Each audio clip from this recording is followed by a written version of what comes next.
Thank you for coming along to this introduction to commercial property. And I'm going to go a variety of different things in 6 different models, which will give you a good grounding to understand what is probably one of the most interesting areas of work to deal with in a solicitor's office. So the first section now for half an hour is about what is commercial property and why it's different from residential property.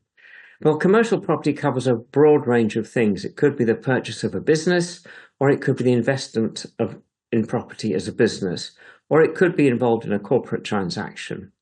The first example is where perhaps a small business is coming to you to take a lease of a shop, or possibly an industrial unit or an office of some nature like that.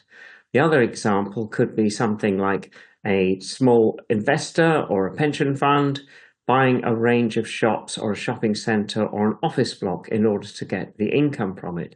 All of them have similar issues, but there is more detail and more interest involved in commercial acquisitions than there would be with residential.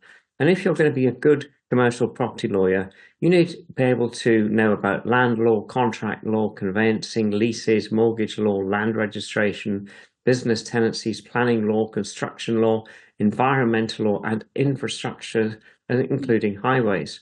So it gives you the opportunity to specialize in something which will cover a whole range of things that are always challenging and always rewarding. So commercial property is very important for the UK's economy and is worth probably about 30% of the entire UK stock market. So as you can see from the drawing on slide 3, it's split between retail, offices, warehouses, factories, and other miscellaneous things. But by far the largest is going to be retail and shop use.